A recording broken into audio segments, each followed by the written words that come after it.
Acte libre. Des pièces à voix nue, à regarder les yeux fermés. Il faut qu'une porte soit ouverte ou fermée, une comédie d'Alfred de Musset. Je ne sais pas quand je me guérirai de ma maladresse, mais je suis d'une cruelle étourderie. Il m'est impossible de prendre sur moi de me rappeler votre jour, et toutes les fois que j'ai envie de vous voir, cela ne manque jamais d'être un mardi. Est-ce que vous avez quelque chose à me dire ? Non, mais en le supposant, je ne le pourrai pas, car c'est un hasard que vous soyez seul, et vous allez voir d'ici à un quart d'heure une cohue d'amis intimes qui me fera sauver. Je vous en avertis. Il est vrai que c'est aujourd'hui mon jour, et je ne sais trop pourquoi j'en ai un. C'est une mode qui a pourtant sa raison. Nos mères laissaient leurs portes ouvertes. La bonne compagnie n'était pas nombreuse et se bornait, pour chaque cercle, à une fournée d'ennuyeux qu'on avalait à la rigueur. Maintenant, dès qu'on reçoit tout Paris. Et tout Paris, au temps où nous sommes, c'est bien réellement Paris tout entier, ville et faubourg. Quand on est chez soi, on est dans la rue. Il fallait bien trouver un remède. De là vient que chacun a son jour. C'est le seul moyen de se voir le moins possible. Et quand on dit « je suis chez moi le mardi », il est clair que c'est comme si on disait « le reste du temps, laissez-moi tranquille ». Oh, je n'en ai que plus de tort de venir aujourd'hui, puisque vous me permettez de vous voir dans la semaine. Prenez votre parti et mettez-vous là. Si vous êtes de bonne humeur, vous parlerez, sinon chauffez-vous. Je ne compte pas sur grand monde aujourd'hui. Vous regarderez défiler ma petite lanterne magique. Mais qu'avez-vous donc ? Vous me semblez quoi ? Mais pour ma gloire, je ne veux pas le dire. Mais ma foi, je vous l'avouerai, avant d'entrer ici, je l'étais un peu. Quoi ? Je le demande à mon tour. Vous fâcherez-vous si je vous le dis ? Mais j'ai un bal ce soir où je veux être jolie. Je ne me fâcherai pas de la journée. Eh bien, j'étais un peu ennuyée. Je ne sais ce que j'ai, c'est un mal à la mode, comme vos réceptions. Je me désole depuis midi. J'ai fait 4 visites sans trouver personne. Je devais dîner quelque part, je me suis excusée sans raison. Il n'y a pas un spectacle ce soir. Je suis sortie par un temps glacé et je n'ai vu que des nez rouges et des joues violettes. Je ne sais que faire, je suis bête comme un feuilleton. Je vous en offre autant, je m'ennuie à crier. C'est le temps qu'il fait, sans aucun doute. Le fait est que le froid est odieux, l'hiver est une maladie. Les badauds voient le pavé propre, le ciel clair, et quand un vent bien sec leur coupe les oreilles, ils appellent cela une belle gelée. C'est comme qui dirait une belle fluxion de poitrine. Bien obligé de ces beautés-là. Je suis plus que de votre avis. Il me semble que mon ennui me vient moins de l'air du dehors, tout froid qu'il est, que de celui que les autres respirent. C'est peut-être que nous vieillissons. Je commence à avoir 30 ans et je perds le talent de vivre. Je n'ai jamais eu ce talent-là et ce qui m'épouvante, c'est que je le gagne. En prenant des années, on devient plat ou fou. Et j'ai une peur atroce de mourir comme un sage. Sonnez pour qu'on mette une bûche au feu. Votre idée me gèle. Oh, ce n'est pas la peine, on sonne à la porte. Et votre procession arrive. Voyons quelle sera la bannière. Et surtout, tâchez de rester. Non, décidément, je m'en vais. Mais où allez-vous ? Je n'en sais rien. Adieu, madame. À jeudi soir. Mais pourquoi jeudi ? N'est-ce pas votre jour aux Italiens ? J'irai vous faire une petite visite. Mais je ne veux pas de vous, vous êtes trop maussade. D'ailleurs, j'y mène Monsieur Camus. Monsieur Camus, votre voisin de campagne ? Oui, il m'a vendu des pommes et du foin avec beaucoup de galanterie et je veux lui rendre sa politesse. C'est bien vous, par exemple, l'être le plus ennuyeux. On devrait le nourrir de sa marchandise. Et à propos, savez-vous ce qu'on dit ? Non, mais on ne vient pas. Qui avait donc sonné ?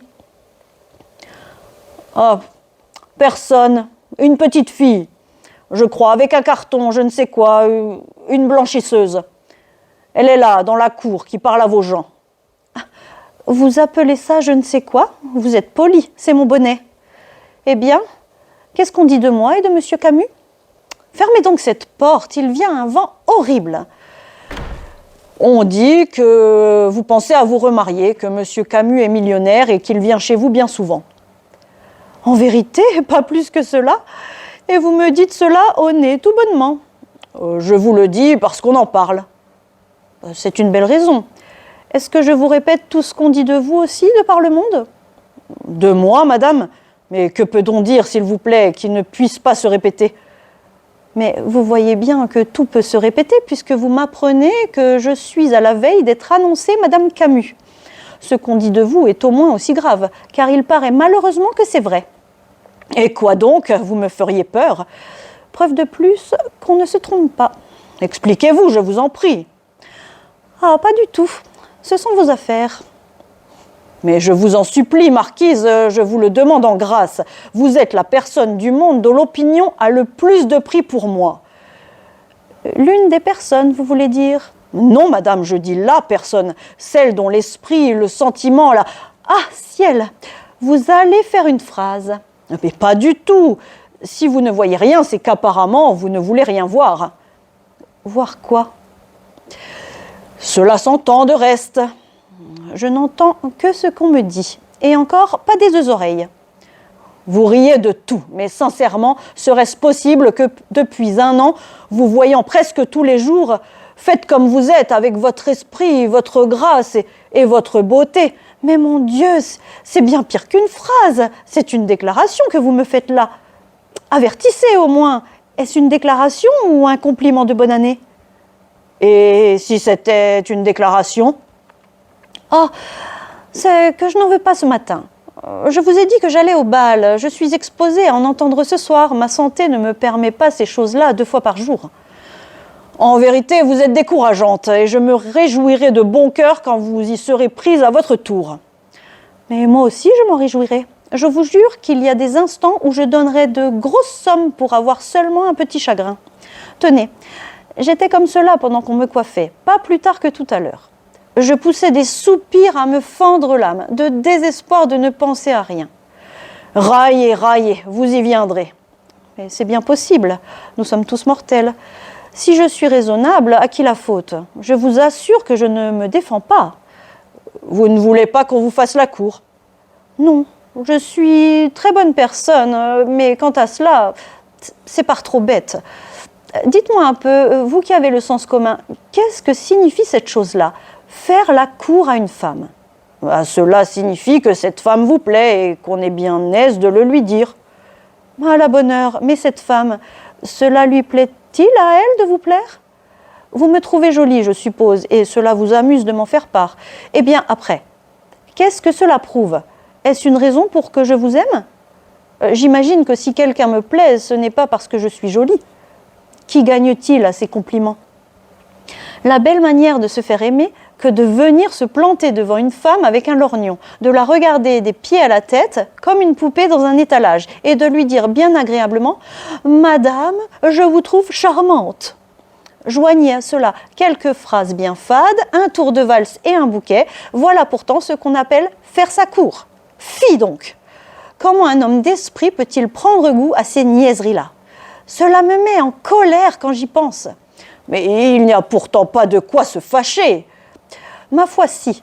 Il faut supposer à une femme une tête bien vide et un grand fond de sottise pour se figurer qu'on la charme avec de pareils ingrédients.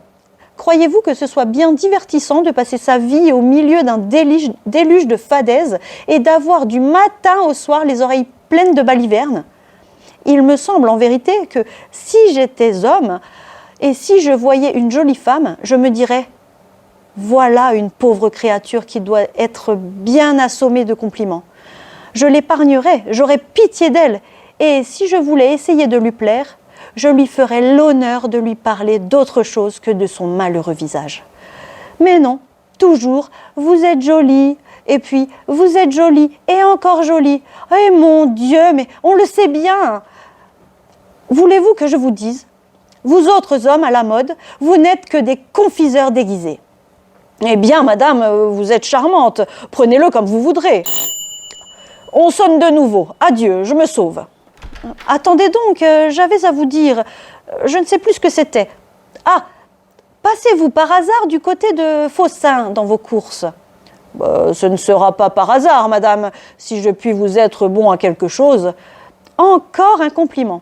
Mon Dieu, que vous m'ennuyez. C'est une blague que j'ai cassée. Une bague, je veux dire. Je pourrais bien l'envoyer tout bonnement, mais c'est qu'il faut que je vous explique. Tenez, voyez-vous, c'est le chaton. Il y a là une petite pointe. Vous voyez bien, n'est-ce pas? Ça s'ouvrait de côté, par là. Je l'ai heurté ce matin, je ne sais où. Le ressort a été forcé. Mais dites donc, marquise, sans indiscrétion, il y avait des cheveux là-dedans. Oh, peut-être bien. Qu'avez-vous à rire? Je ne ris pas le moins du monde. Vous êtes un impertinent. Ce sont des cheveux de mon mari. Mais je n'entends personne. Qui avait sonné encore? Ah, une autre petite fille et un autre carton. Encore un bonnet, je suppose.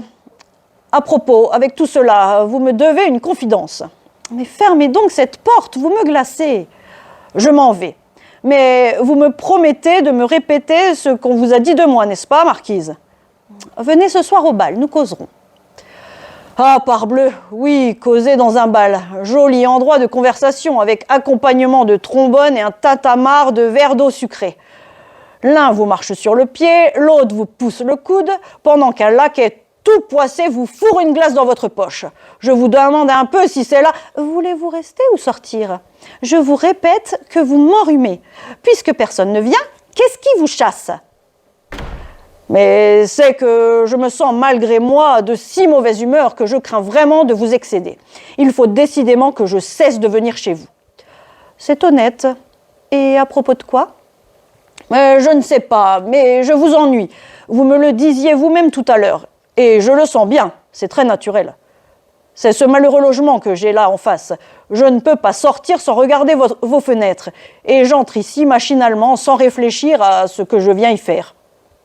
Mais si je vous ai dit que vous m'ennuyez ce matin, c'est que ce n'est pas une habitude. Sérieusement, vous me feriez de la peine. J'ai beaucoup de plaisir à vous voir. Vous? Pas du tout. Savez-vous ce que je vais faire? Je vais retourner en Italie. Ah, mais qu'est-ce que dira mademoiselle? Mais quelle mademoiselle, s'il vous plaît? Mademoiselle, je ne sais qui, mademoiselle, votre protégée. Est-ce que je sais le nom de vos danseuses? Ah, c'est donc là ce beau propos qu'on vous a tenu sur mon compte? Précisément. Est-ce que vous niez? C'est un conte à dormir debout. Il est fâcheux qu'on vous ait vu très distinctement au spectacle avec un certain chapeau rose à fleurs, comme il n'en fleurit qu'à l'opéra. Vous êtes dans les cœurs, mon voisin. Cela est connu de tout le monde. Comme votre mariage avec Monsieur Camus. Vous y revenez? Eh bien, pourquoi pas? Monsieur Camus est un fort honnête homme. Il est plusieurs fois millionnaire. Son âge, bien qu'assez respectable, est juste à point pour un mari. Je suis veuve et il est garçon. Il est très bien quand on a des gants. Et un bonnet de nuit. Cela doit lui aller. Voulez-vous bien vous taire, s'il vous plaît?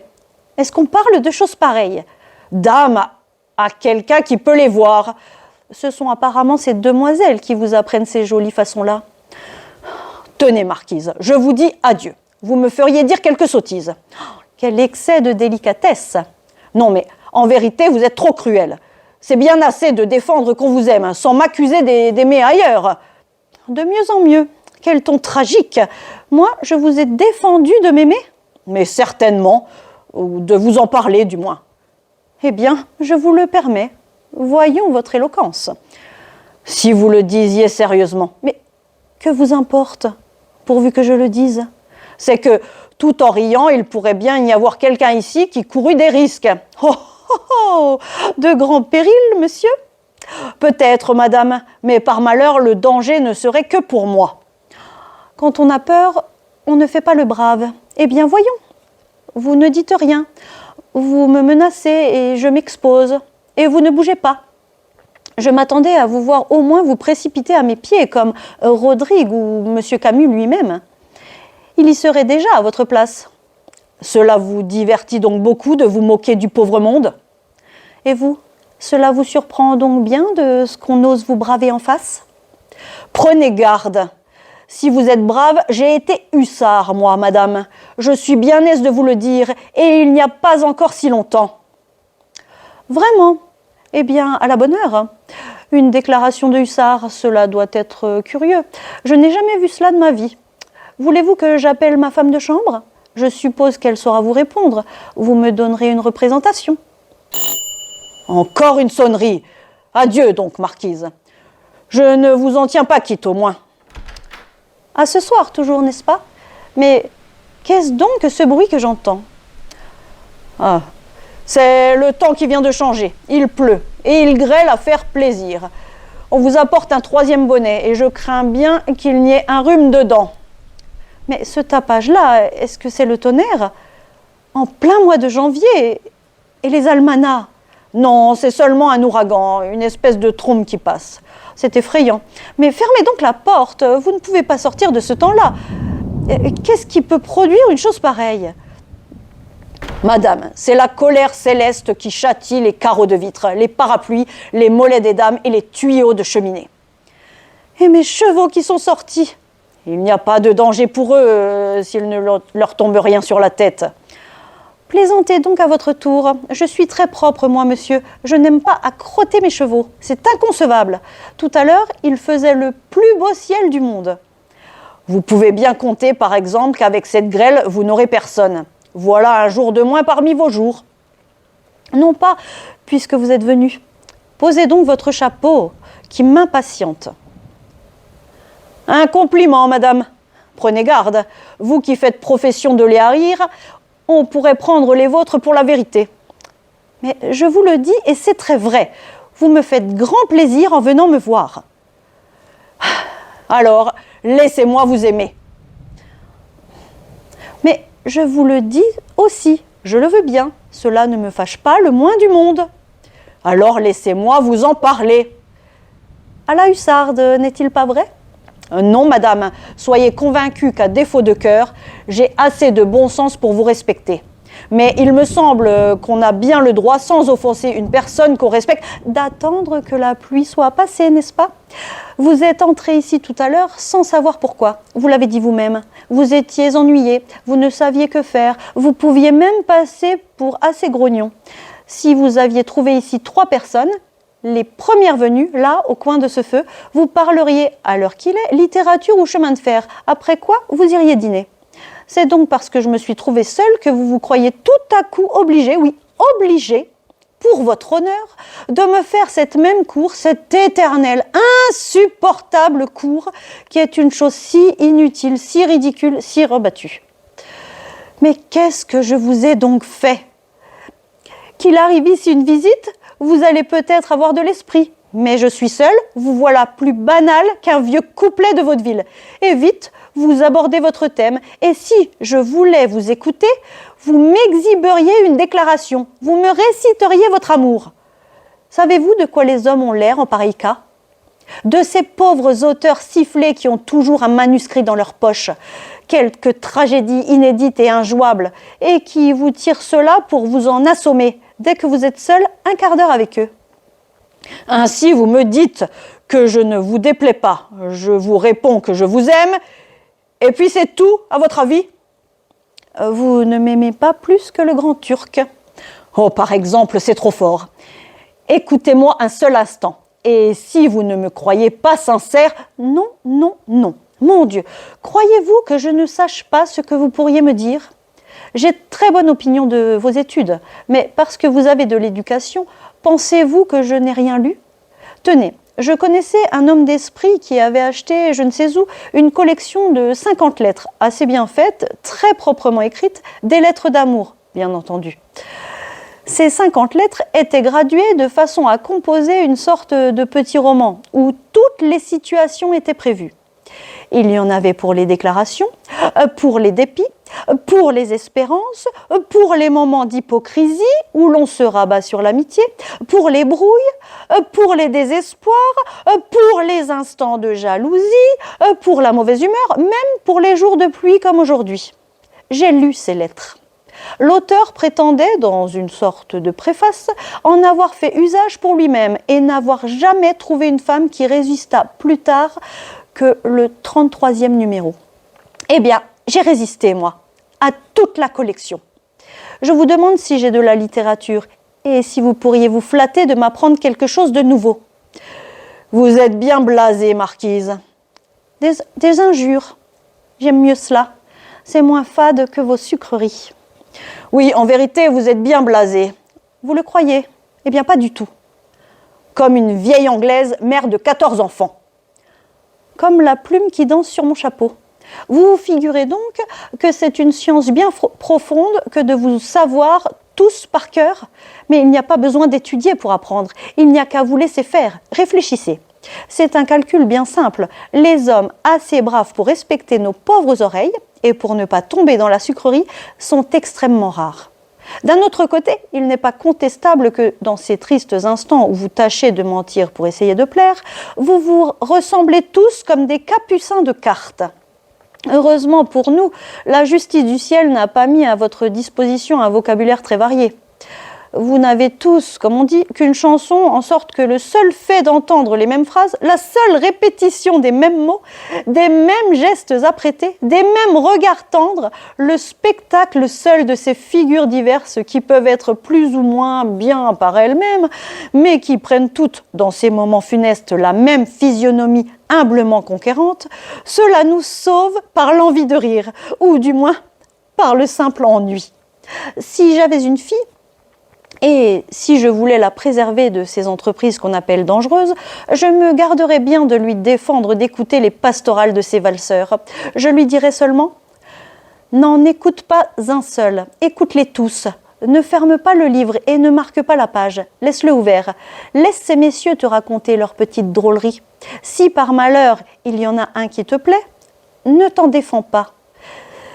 Attends seulement, il en viendra un autre tout pareil qui te dégoûtera de tous les deux. Tu as 15 ans, je suppose. Eh bien, mon enfant, cela ira ainsi jusqu'à 30. Et ce sera toujours la même chose.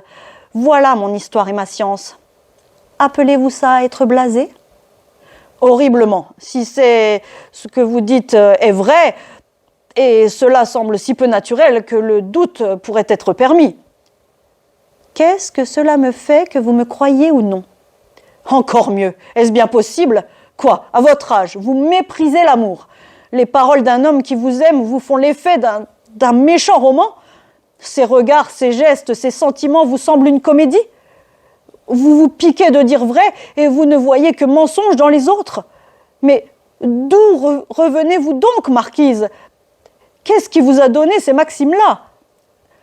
Je reviens de loin, mon voisin. Oui, de nourrice. Les femmes s'imaginent qu'elles savent toutes choses au monde. Elles ne savent rien du tout. Je vous le demande à vous-même. Quelle expérience pouvez-vous avoir? Celle de ce voyageur qui, à l'auberge, avait vu une femme rousse et qui écrivait sur son journal « Les femmes sont rousses dans ce pays-ci ». Je vous avais prié de mettre une bûche au feu. Être prude, cela se conçoit. Dire non, se boucher les oreilles, haïr l'amour, cela se peut. Mais le nier, quelle plaisanterie! Vous découragez un pauvre diable en lui disant « Je sais ce que vous allez me dire, mais n'est-il pas en droit de vous répondre? Oui, madame, vous le savez peut-être, et moi aussi. Moi aussi.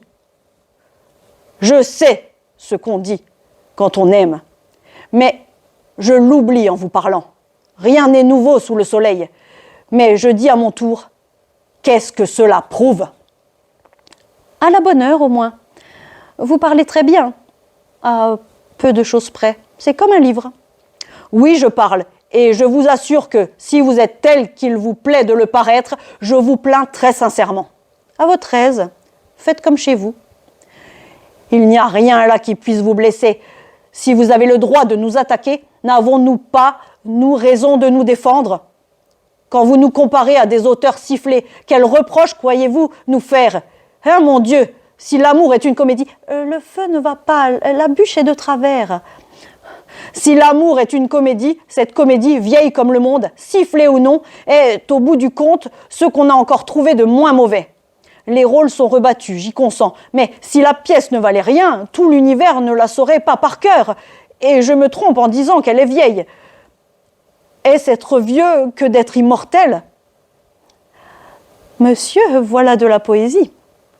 Non, madame, mais ces fadaises, ces balivernes qui vous ennuient, ces compliments, ces déclarations, tout ce radotage sont de très bonnes anciennes choses, convenues si vous voulez, fatigantes, ridicules parfois, mais qui en accompagnent une autre, laquelle est toujours jeune. Vous vous embrouillez. Qu'est-ce qui est toujours vieux et qu'est-ce qui est toujours jeune? L'amour. Monsieur, voilà de l'éloquence. Non, madame, je veux dire ceci, que l'amour est immortellement jeune et que les façons de l'exprimer sont et demeureront éternellement vieilles. Les formes usées, les redites, ces lambeaux de romans qui vous sortent du cœur, on ne sait pas pourquoi, tout cet entourage, tout cet attirail, c'est un cortège de vieux chambellans, de vieux diplomates, de vieux ministres. C'est le caquet de l'antichambre d'un roi. Tout cela passe, mais ce roi-là ne meurt pas. L'amour est mort. Vive l'amour! L'amour? L'amour. Et quand même, on ne ferait que s'imaginer... Donnez-moi l'écran qui est là. Celui-là? Non, celui de taffetas. Voilà votre feu qui m'aveugle. Quand même, on ne ferait que s'imaginer qu'on aime. Est-ce que ce n'est pas une chose charmante? Mais je vous dis, c'est toujours la même chose. Et toujours nouveau, comme dit la chanson. Que voulez-vous donc qu'on invente? Il faut apparemment qu'on vous aime en hébreu. Cette Vénus qui est là sur votre pendule, c'est aussi toujours la même chose. En est-elle moins belle, s'il vous plaît? Si vous ressemblez à votre grand-mère, est-ce que vous en êtes moins jolie? Bon, voilà le refrain. Jolie. Donnez-moi le coussin qui est près de vous. Cette Vénus est faite pour être belle, pour être aimée et admirée. Cela ne l'ennuie pas du tout. Si le beau corps trouvé à Milo a jamais eu un modèle vivant, assurément cette grande gaillarde a eu plus d'amoureux qu'il ne lui en fallait. Et elle s'est laissée aimer comme une autre, comme sa cousine Astarté, comme Aspasie et Manon Lescaut. Monsieur, voilà de la mythologie. Non, madame. Mais je ne puis dire combien cette indifférence à la mode, cette froideur qui raille et dédaigne, cet air d'expérience qui réduit tout à rien me font peine à voir à une jeune femme. Vous n'êtes pas la première chez qui je les rencontre. C'est une maladie qui court dans les salons. On se détourne, on bâille, comme vous en ce moment. On dit qu'on ne veut pas entendre parler d'amour. Alors pourquoi mettez-vous de la dentelle? Qu'est-ce que ce pompon-là fait sur votre tête? Et qu'est-ce que ce coussin fait dans votre main? Je vous l'avais demandé pour mettre sous mes pieds. Eh bien, l'y voilà. Et moi aussi. Et je vous ferai une déclaration bon gré, mal gré, vieille comme les rues et bête comme une oie, car je suis furieux contre vous. Je suis furieux contre vous. Voulez-vous me faire la grâce de vous ôter de là, s'il vous plaît? Non. Il faut d'abord que vous m'écoutiez. Vous ne voulez pas vous lever? Non, non, non. Comme vous le disiez tout à l'heure, à moins que vous ne consentiez à m'entendre. J'ai bien l'honneur de vous saluer. Marquise, au nom du ciel, cela est trop cruel. Vous me rendez fou, vous me désespérez. Cela vous passera au café de Paris. Non, sur l'honneur, je parle du fond de l'âme. Je conviendrai, tant que vous voudrez, que j'étais entré ici sans dessein. Je ne comptais que vous voir en passant, en témoin cette porte que j'ai ouverte 3 fois pour m'en aller. La conversation que nous venons d'avoir, vos railleries, votre froideur même m'ont entraîné plus loin qu'il ne fallait peut-être.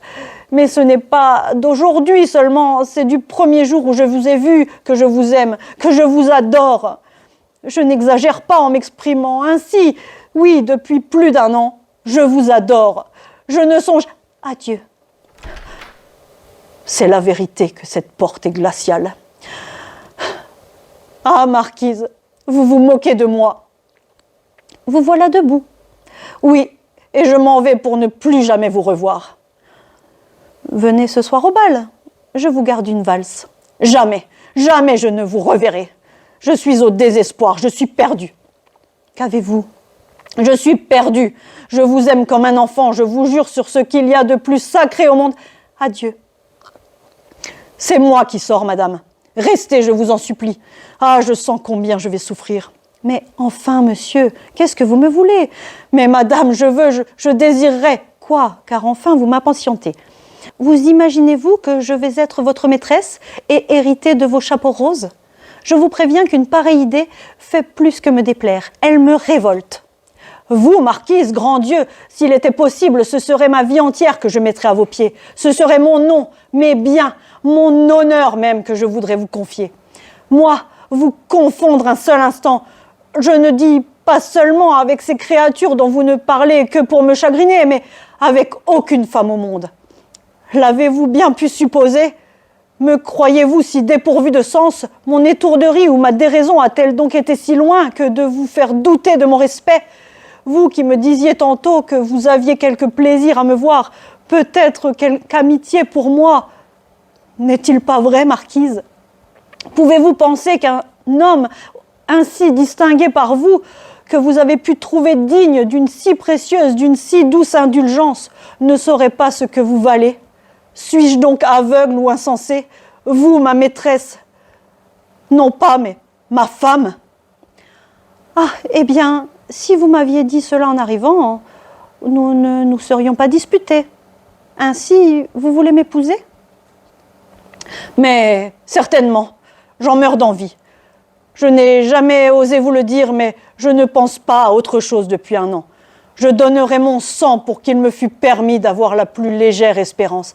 Attendez donc, vous êtes plus riche que moi. Oh mon Dieu, je ne crois pas, et qu'est-ce que cela vous fait? Je vous en supplie, ne parlons pas de ces choses-là. Votre sourire en ce moment me fait frémir d'espoir et de crainte. Un mot, par grâce, ma vie est entre vos mains. Je vais vous dire 2 proverbes. Le premier, c'est qu'il n'y a rien de tel que de s'entendre. Par conséquent, nous causerons de ceci. Ce que j'ai osé vous dire ne vous déplaît donc pas? Mais non. Voici mon second proverbe. C'est qu'il faut qu'une porte soit ouverte ou fermée. Or, voilà 3/4 d'heure que celle-ci, grâce à vous, n'est ni l'un ni l'autre. Et cette chambre est parfaitement gelée. Par conséquent aussi, vous allez me donner le bras pour aller dîner chez ma mère. Après cela, vous irez chez Faussin. Chez Faussin, madame? Mais pourquoi faire? Ma bague. Ah, c'est vrai, je n'y pensais plus. Eh bien, votre bague, marquise. Marquise, dites-vous? Eh bien, à ma bague, il y a justement sur le chaton une petite couronne de marquise. Et comme cela, ça peut servir de cachet. Dites donc, comte, qu'en pensez-vous? Il faudra peut-être ôter les fleurons. Allons, je vais mettre un chapeau. Oh, vous me comblez de joie. Comment vous exprimer? Mais fermez donc cette malheureuse porte. Cette chambre ne sera plus habitable. Retrouvez Actes Libre sur toutes vos plateformes préférées de podcast et abonnez-vous aux réseaux sociaux de Cécile Cordebar pour plus de théâtre dans vos oreilles.